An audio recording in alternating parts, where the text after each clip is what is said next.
நம்ம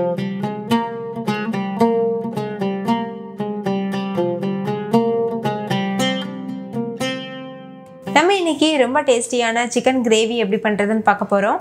இந்த கிரேவி ஒரு டைம் பண்ணிட்டீங்கன்னா வீட்டில் இருக்கவங்களே உங்களை அடிக்கடி பண்ண சொல்லுவாங்க, அவ்வளோ டேஸ்டியாக இருக்கும். ஸோ கண்டிப்பாக ட்ரை பண்ணி பாருங்கள். ஹாய் ஃப்ரெண்ட்ஸ், வணக்கம். என் பேர் அபி. Welcome to Indian recipes Tamil. வீடியோக்குள்ளே போகிறதுக்கு முன்னாடி நம்ம சேனல் இந்தியன் ரெசிபீஸ் தமிழை சப்ஸ்கிரைப் பண்ணிக்கோங்க. கூடவே இருக்க பெல் சிம்பலையும் கிளிக் பண்ணிக்கோங்க.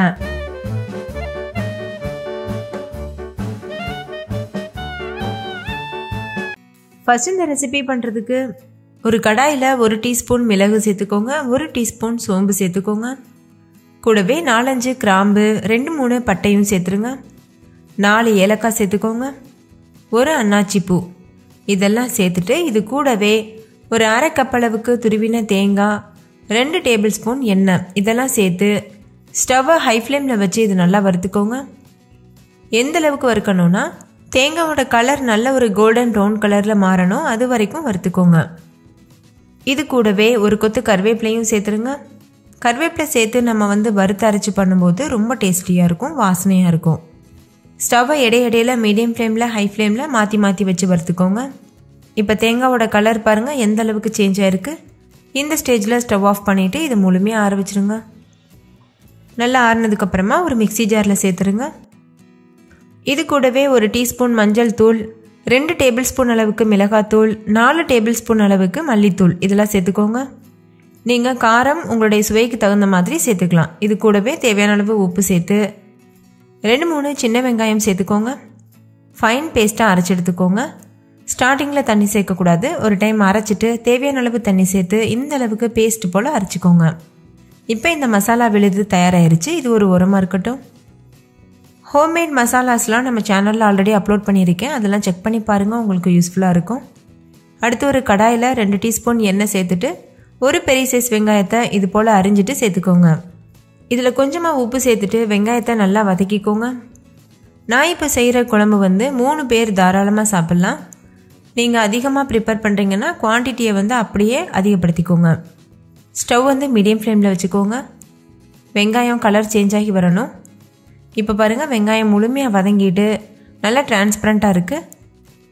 இந்த அளவுக்கு வதங்கினா போதும். அடுத்து இது கூட 1 டேபிள் ஸ்பூன் அளவுக்கு இஞ்சி பூண்டு விழுது சேர்த்துக்கோங்க. சேர்த்துட்டு இஞ்சி பூண்டோட பச்சை வாசனை போகிறது வரைக்கும் நல்லா வதக்கிக்கோங்க. இப்போ பாருங்கள் இஞ்சி பூண்டோட பச்சை வாசனைலாம் போயிடுச்சு.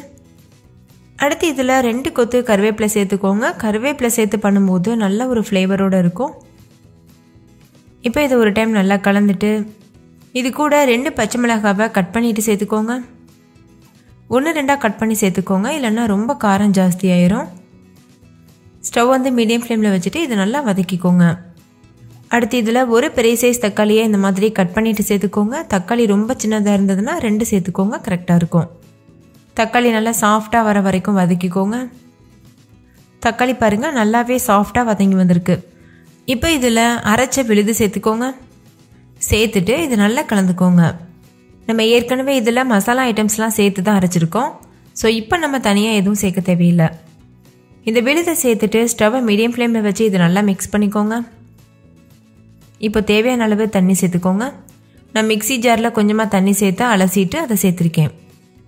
கிரேவி உங்களுக்கு எந்த அளவுக்கு திக்காக இல்லைனா தண்ணியாக வேணுமோ அதை பார்த்துட்டு நீங்கள் தண்ணி அதிகமாகவோ குறைவாகவோ சேர்த்துக்கலாம். சேர்த்துட்டு நல்லா கலந்துருங்க. கலந்துட்டு ஹை ஃப்ளேமில் வச்சு ஒரு கொதி வர வரைக்கும் வெயிட் பண்ணுங்கள். நல்லா கொதிச்சு வரும்போது வாஷ் பண்ணி வச்சுருக்க சிக்கன் சேர்த்துருங்க. நான் 1/2 கிலோ அளவு சிக்கன் சேர்த்துருக்கேன். சிக்கன் சேர்த்துட்டு நல்லா மிக்ஸ் பண்ணிக்கோங்க. நல்லா கலந்ததுக்கப்புறமா மூடி போட்டு மூடிட்டு ஸ்டவ்வை மீடியம் ஃப்ளேமில் வச்சுட்டு 20-25 நிமிஷம் வரைக்கும் வேக வச்சுக்கோங்க. நல்ல எண்ணெயெல்லாம் பிரிஞ்சு வரணும். அதே சமயத்தில் சிக்கன் முழுமையாக வெந்திருக்கணும். இப்போ ஒரு 25 நிமிஷம் ஆகியிருக்கு.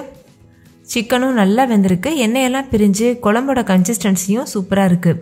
ஃபைனலாக இதில் கொஞ்சமாக கொத்தமல்லி இலை தூவிட்டு நம்ம சர்வ் பண்ணிடலாம். குழம்போட சூடு ஆறி வரும்போது இன்னுமே கொஞ்சம் நல்லாவே திக்காகும்.